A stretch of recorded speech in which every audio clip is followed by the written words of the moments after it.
Alright, what is up? It's your boy Aing here, bringing to you guys a brand new freaking video, man. So Luke, listen, today we got a fun one. Today we got an exciting one. Today we've got a banger. But first, I need to ask you guys a question, okay? We need to address something like right now because this just happened to me and I'm honestly a little bit embarrassed. Is the Tacoma wave a thing? Like, you know how the Jeep people, like, they wave at each other? Is that a thing for Tacoma owners? Because some people say yes, some people say no, and I really am just curious. I feel like a Jehovah Witness. Every time I see a Tacoma, I'm like, hey, like waving, so on and so forth, and I stopped. But today I was in the mood, okay? I'll admit I was in a good mood. Oh, there's a spider. There is a spider. I'm driving down the road. 2-lane road, one lane that way, the other way, obviously. As I'm driving down the road, I see a truck coming down. Of course, it was a Tacoma lifted. It looked very, very nice. I saw him and I was like, should I wave? Should I not wave? But then he did this. So he was driving with his hand on the steering wheel and then he lifts his hand like this. So as soon as I see him do that, I was like, oh my God, this is my opportunity. I cannot fail. So I'm like so stoked, and he just like rubs his mustache. Well, we drove off into the distance, very, very upset. But without further ado, let's get into today's video. We're going to be talking about the top 5 things that people most commonly complain about, gripe about on the Toyota Tacoma. Now, if you're in the Tacoma world, if you own a Tacoma, you're going to agree with at least one of these complaints. Number 1, gear hunting. Number 2, no power or low horsepower. Number 3, the body panels not lining up, miles per gallon. And then last but not least, faulty items. There's a few items that are faulty on the Toyota Tacoma that people have complained about, griped about, and we're going to address those and see if I have any of them on my truck. 2021 Toyota Tacoma SR5. This is my 4th Toyota Tacoma. I had an SR, an SR5, a TRD Sport, and now we're on this bad boy, Voodoo Blue.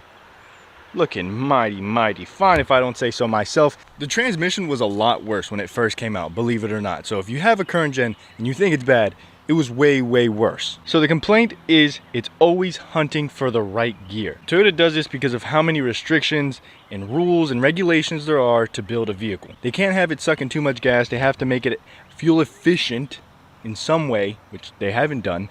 So with that being said, I've driven 4 Tacomas, and how bad is the transmission really? I gotta say, it 100% depends on where you live. I live in the city where there's not too many hills, there's not too many back roads, there's not too much going on. But whenever I go out, I go to the beach or I go off-roading, whatever, that's when I start to realize that this transmission is no fun. Just daily driving this up to 45 miles an hour, there is no problem. I have no problem at all with the truck. As soon as I get onto the highway or as soon as I get on the hills, freaks out. And I agree, it's pretty bad. I just don't go out that often in the truck, so I don't really deal with it. But if you do, if you live somewhere where there's a lot of hills, or if you commute every day on the highway, it's gonna be a pain. So just consider it.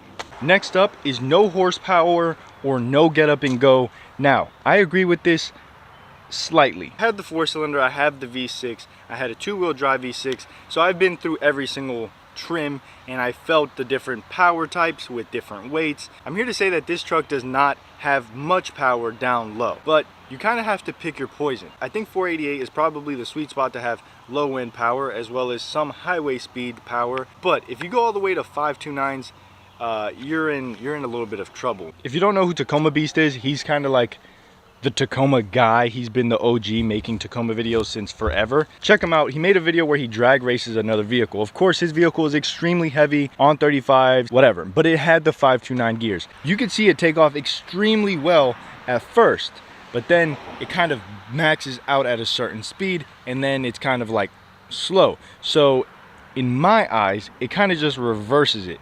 So for me, I don't raw crawl, I don't off-road very often, I don't need a lot of power down low. But when I go out on the highway, I like to have my power. So all that being said, if you are a raw crawler, like an actual off-road enthusiast, yeah, you can go ahead and re-gear and do all that fancy schmancy stuff. But if you're not, I would just stay stock, maybe look into a tune, maybe look into a pedal commander, sprint booster, whatever the case may be, because the real problem is the throttle, at least for most people.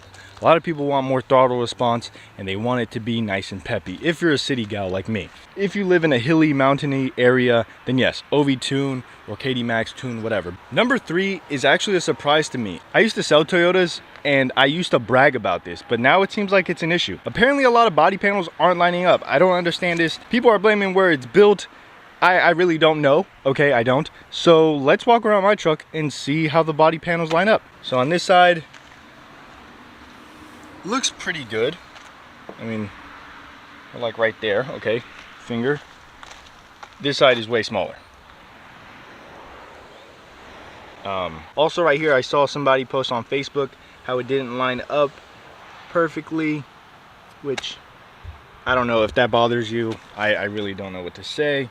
So it looks pretty good all the way up. On this side, fair enough space.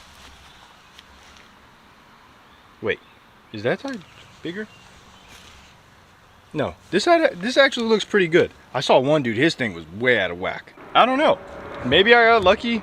I'm sorry if you didn't, but my truck is perfect. At least we're not gonna talk about the hood. And out of all my Tacomas, I've never really realized any body line issues. It was something I actually checked before I bought the vehicles and made sure everything lined up. Although it doesn't cause like serious issues, it's one of those things that when people are paying $50,000 for a truck, they want to make sure, you know, everything is a-okay. Here's a cement Tacoma. I don't mean to be rude or come off as nasty, but if you bought a Tacoma and you're complaining about miles per gallon, why the okay, I apologize, but let's be honest. If you're coming from a Camry, I understand. Miles per gallon is a thing with the truck. It doesn't have any. If you're coming from a Ram, which usually happens, people are like, oh, I had an F-150 and I traded over to this here Tacoma for miles per gallon, and it gets just as bad miles per gallon. Yes, it's horrible. Miles per mile is what I'm going for. That's what I like. That's what I drive this Tacoma for. Now, miles per gallon, when I was stock, I was getting decent, like 20, 25, we would call it a day on some 245 P-rated tires. 285, 75 lifted, E-rated tires, yeah, it's not gonna happen. Is it really a complaint? Like, how do you complain about a truck getting bad gas mileage? I understand, right now with gas prices, it's no joke, but it's a truck. It can pull things and it can be lifted and it can do so much stuff. Okay, your miles per gallon is gonna suffer. Last but not least, this one I am victim of. Faulty parts. There are some things in the Tacoma that fail. This one, oh my gosh, is perfect. This one has not had any faulty issues yet. Let me explain some. That used to leak, I think on 2016 to 2019 models. This right here was like scooted up like over here. On some models you could fit like 2 or 3 fingers right here. Now you can't, which is good because once I get my roof rack, it'll line up perfectly. These speakers get blown out like within the first 5,000 miles. It happened on my SR5. The windows, whenever you roll the windows down a little bit, I recommend this before you buy any vehicle. Roll down the windows a little bit, close all the doors. It happened on my TRD Sport. I would close this door and it would rattle very, very bad. I told the Toyota dealerships, I told 2 different ones they would order my part and then never do the install, which always was fun. I don't have it on my truck, but the wireless charging pad, that would always go bad. When I sold Tacomas, it was like the most common thing. But one dude even came in and it had like a big bubble. I was scared. So there are a lot of small little eensy-weensy things that can be annoying, but out of all of those things, the worst thing is that rear tail light leaking. That is god awful. It hasn't leaked and it won't leak. I was thinking about blacking it out, but you have to take it off. I'm not doing that. We already know I'm awful at installations, but this Tacoma has been absolutely perfect. Manufactured by Toyota Motor Manufacturing de Guanajuato. Yeah. You guys are gonna joke on me for this one, but I joined a Nissan Frontier group chat and I was absolutely laughing so hard. I joined a group chat and someone said about the new generation Frontier, they said, is anyone having problems with their driver's seat reclining on its own? Could you imagine? Do you imagine driving and your passenger's like, are you reclining your chair? And you feel your chair reclining and you're not doing anything. That is absolutely absurd. So that is a pretty big issue. Now, I get it. Okay, Nissan's gonna repair it, they'll fix it, blah, blah, blah. 2 times he's taken it in to be repaired. They replace the wiring harness and he's back to square one. So this sucks. And this was over a 7-month process. 7 months to fix a chair that he just spent $40,000 on a truck. So pretty crazy. A guy underneath that commented, mine moves on bumpy roads. Another guy, this one kind of messes with me a little bit. Whenever he unlocks his truck, it unlocks every other door but the driver's side door. Let me know if you guys know of any other company that has like weird little problems like that, those were really funny to me. You know, obviously I feel bad because they paid a lot of money for their trucks. Should have bought a Tacoma. So of course, with that all being said, I hope you guys did enjoy. If you did, please leave a like, a comment, and a subscription.